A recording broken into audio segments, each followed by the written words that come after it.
कुरान को कैसे पढ़ें। जब भी आप कुरान पढ़ना चाहते हैं, पढ़ने की इच्छा रखते हैं, पढ़ने की सोच रखते हैं और उसे पढ़ना चाहते हैं, तो आप कैसे पढ़ें। आपको एक आइडिया पेश करता हूँ। कुरान की जो आयतें हैं वो सभी मोहम्मद के मुंह से निकल रही है। ये आपका पिक्चर क्लियर हो गया कि सारी आयतें मोहम्मद के मुंह से निकल रही है।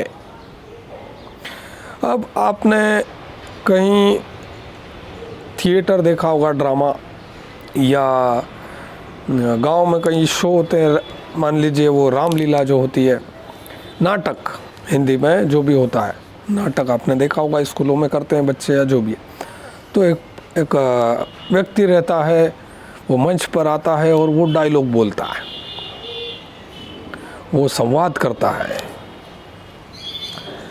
और वो अकेला व्यक्ति होता है जो भी संवाद बोलता है, जो भी डायलॉग बोलता है, उसमें वो उसके इमोशन भी इन्वॉल्व करता है। वो एक्सप्रेशन के साथ में बोलता है।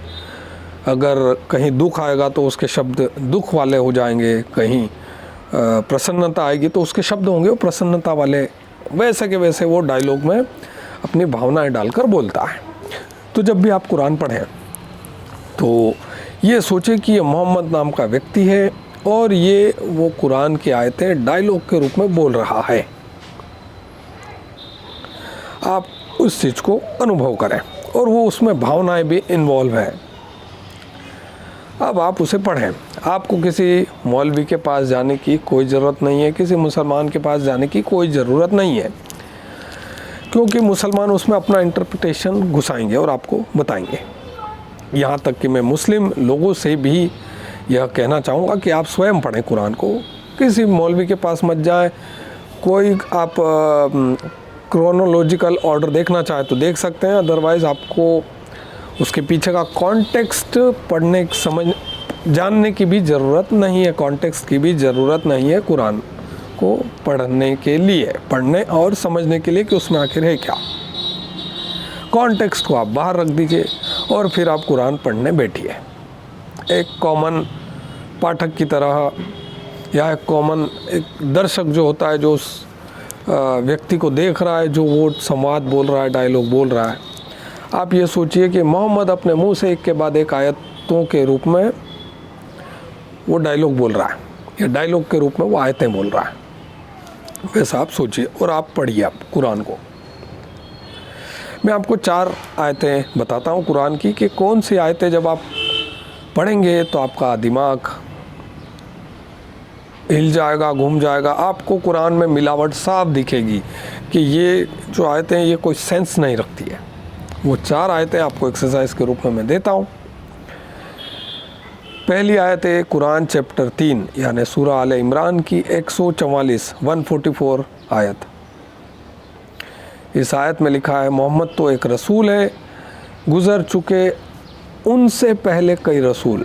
अब सोचिए कि मोहम्मद बोल रहा है आयत को। आप वो इमेजिन कीजिए, वो दृश्य के सामने एक व्यक्ति खड़ा है स्टेज पर और वो बोल रहा है, उसका नाम खुद ही मोहम्मद है, और वो खुद ही बोल रहा है कि मोहम्मद तो बस एक रसूल है, गुज़र चुके उनसे पहले कई रसूल। तो आप सोच में पड़ जाएंगे कि ये उनसे किसके बारे में उनसे बोल रहा है, कि उनसे पहले। तो ये एक आपको आयत देखनी चाहिए, कुरान चैप्टर 3 आयत 144। अब आपको दूसरी आयत में बताता हूँ, सूरह अल अहज़ाब चैप्टर 33 उसकी आयत नंबर 1। इस आयत में लिखा है कि ए नबी अल्लाह का डर रखना। अब सोचिए कि मोहम्मद सामने खड़ा है और वो बोल रहा है ए नबी अल्लाह का डर रखना।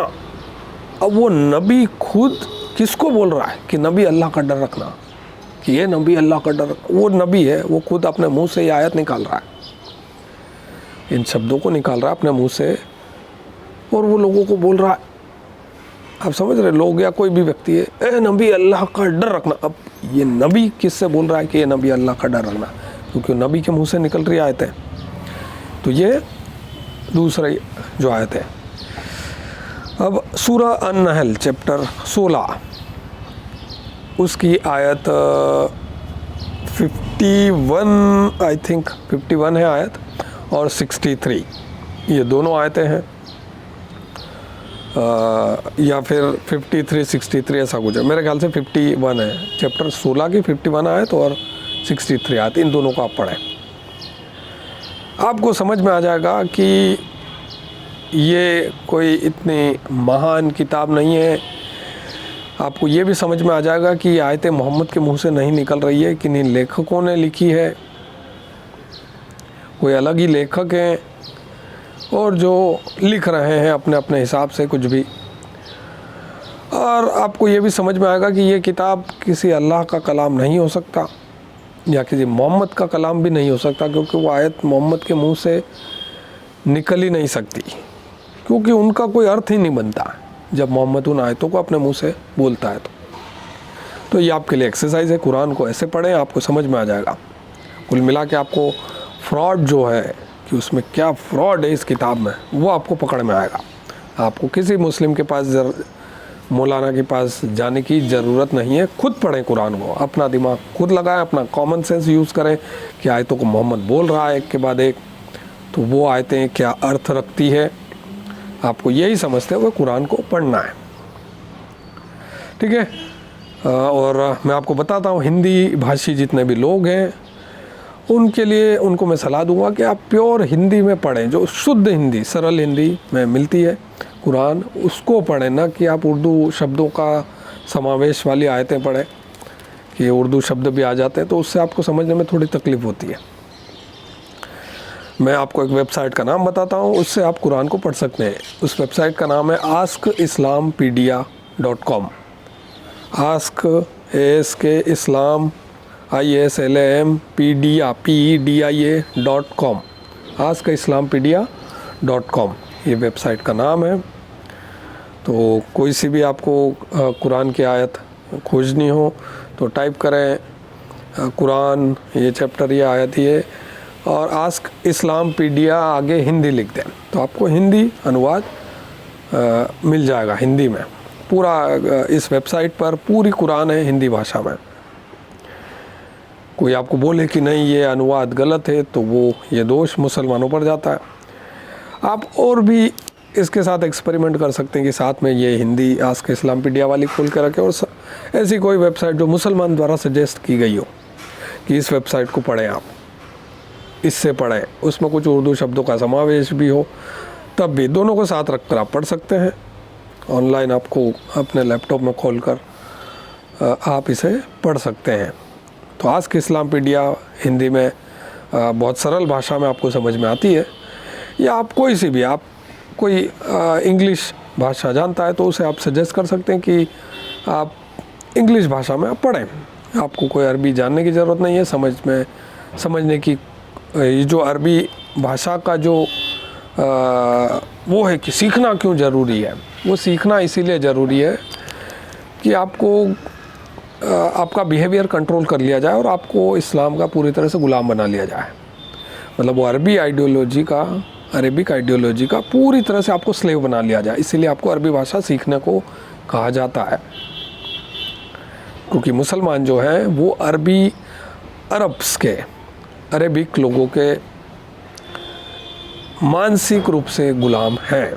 वो अरबी भाषा, अरबी परंपरा और अरब की तरफ झुकना, दिन में 5 बार, सारी चीज़ें, अरबी पूरी परंपराओं का पालन करना, सारी चीज़ें और इस्लाम द्वारा उन पर थोप दी गई है, चाहे वे किसी भी देश में रह रहे हों। तो अब वे उस देश के नागरिक नहीं रहे, अब वे उस अरबी परंपरा, अरबी आइडियोलॉजी, अरबी विचारधारा, अरबी सैनिक ऑर्गेनाइजेशन, मिलिट्री ऑर्गेनाइजेशन इस्लाम के अब वो मानसिक रूप से ग़ुलाम हैं।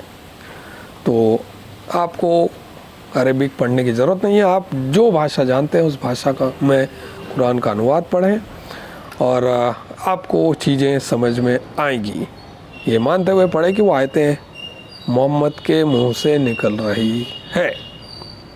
आप ये मत, ये भी आप किसी से पूछेंगे कि अल्लाह जिब्रील के थ्रू मोहम्मद के मुंह में आयतें डाल रहा है, मोहम्मद बयां कर रहा है, आप वो सारी कहानी आप जोड़ के भी आप इसी कंक्लूजन से आप पढ़ें कि वो आयतें मोहम्मद के मुंह से निकल रही है।